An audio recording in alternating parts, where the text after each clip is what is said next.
Imagine taking creatine because you've heard it's fantastic for building muscle and boosting strength, only to find you don't see or feel any changes in your body.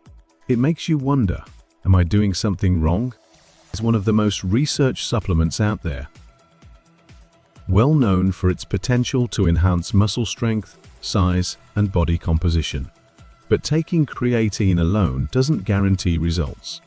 There are a few key factors that could be stopping you from seeing the benefits, like not drinking enough water, for example. So let's dive right in. And by the way, one of you asked in the comments about mixing creatine with protein shakes. I'll cover that shortly. Number 1. You're trying multiple types of creatine. Creatine has become a staple for bodybuilders, athletes, and fitness enthusiasts due to its proven benefits, especially for building muscle mass, as research supports. However, with so many forms available like creatine nitrate, creatine HCl, and the well-tested creatine monohydrate, it can be tricky to decide which one to stick with. So, should you mix them or choose just one? The answer is simple. Choose one form and stick to it, rather than combining. Mixing forms often leads to underdosing and can dilute the effectiveness of the supplement. Personally, I'm all for creatine monohydrate. It's backed by substantial research, and I'm confident in its results. But that doesn't mean other forms won't work well for you. It's about finding what suits you best. Whichever you decide, the key is consistency and correct dosing. Give it time to work, stay patient, and let creatine do its job. Using more than one form of creatine is bad enough, but you know what's even worse? It's when. Number 1. You're not sticking to just one type of creatine. Creatine has become a go-to for bodybuilders, athletes, and fitness enthusiasts. And for good reason. It's highly effective for building muscle mass, as research shows. However, with so many creatine variations on the market, it can be overwhelming to decide which one to choose. There's creatine nitrate and creatine HCl, which some brands promote as bloat-free options. And then there's creatine monohydrate, the tried and true choice for many. So, which should you pick? Or should you combine multiple types? The short answer, stick with just one form at a time.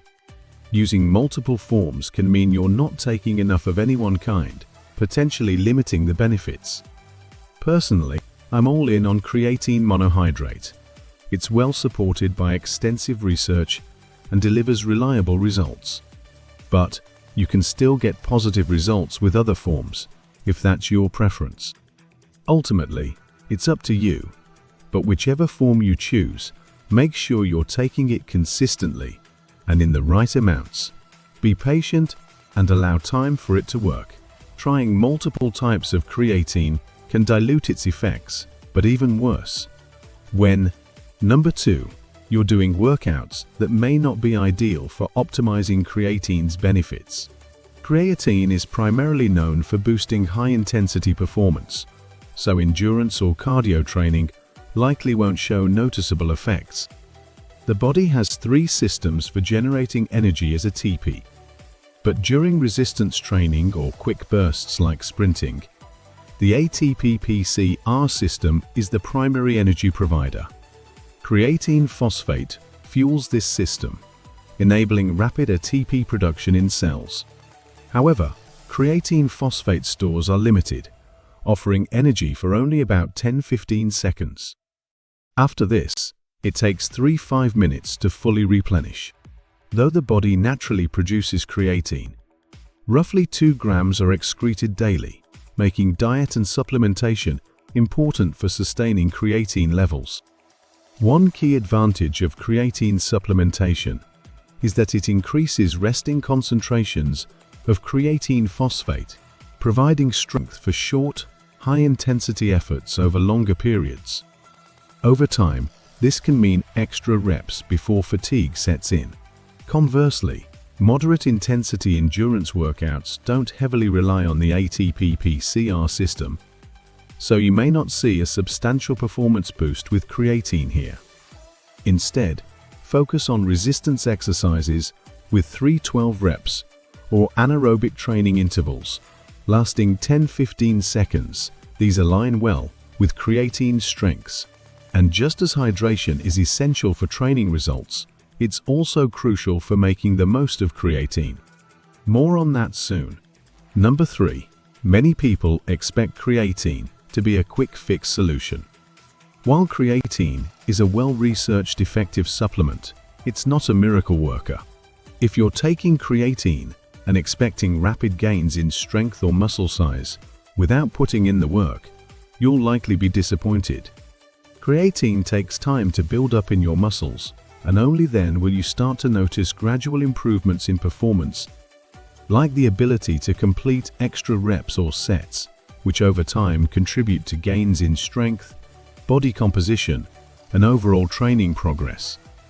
Another misconception is taking creatine only before workouts, thinking that's sufficient. With so much research supporting creatine's benefits, it's often included in pre-workout formulas, but these are usually underdosed. Many brands only provide 1-2 grams of creatine per serving, which is far below the recommended daily dose of 5 grams. The solution? Get a standalone creatine supplement. It's affordable, unflavored, and easy to mix with any beverage. To maximize creatine stores, consider loading. Option 1. Take 20 grams daily, divided into 4 doses for 5-7 days. Then transition to a maintenance dose of 5 grams daily.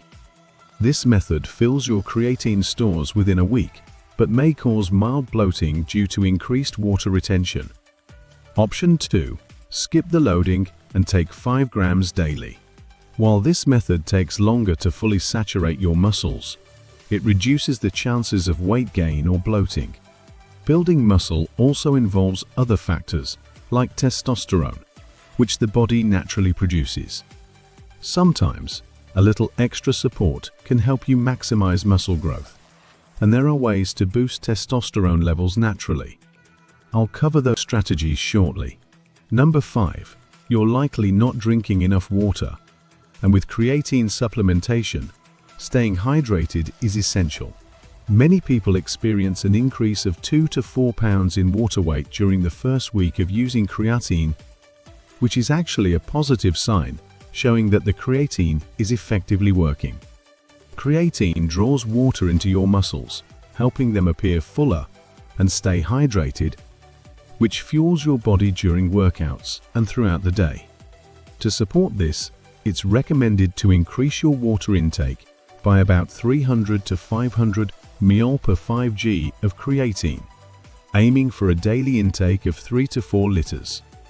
Now suppose you're drinking enough water, but still aren't noticing any benefits from creatine. Here's one possible issue: excessive caffeine intake. Too much caffeine can interfere with creatine absorption, as caffeine acts as a diuretic and can cause dehydration. When caffeine is detected, your body suppresses the release of the antidiuretic hormone, a DH, prompting the kidneys to expel more water through urination. This doesn't mean you have to give up coffee. Most regular cups of coffee won't dehydrate you. However, excessive caffeine from sources like caffeine supplements can impact creatine's effectiveness. Since you've made it this far, let's go through some frequently asked questions about creatine supplementation.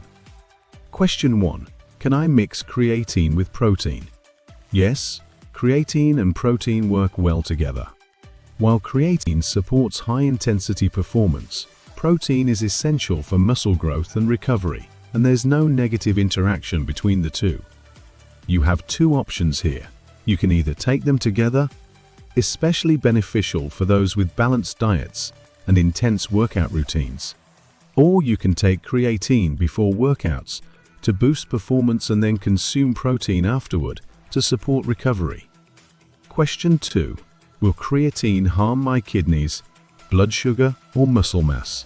Creatine is one of the most extensively researched sports supplements, with no evidence suggesting it is unsafe when used properly. Any concerns about kidney damage, blood sugar issues, or muscle cramps are largely anecdotal. Still, if you have any kidney-related health issues, consult a professional, as the kidneys are responsible for filtering creatinine, a byproduct of creatine. Question 3. Do I need to take creatine? Creatine supplementation isn't necessary. Your body naturally produces creatine, and it's also found in foods like meat and fish. For those with a varied diet that includes some animal protein, you're likely getting enough creatine. Creatine can be very effective when used correctly, but avoiding common mistakes is just one part of the muscle building process. A significant factor is also maintaining healthy testosterone levels. To learn more about naturally boosting your testosterone, check out the next video.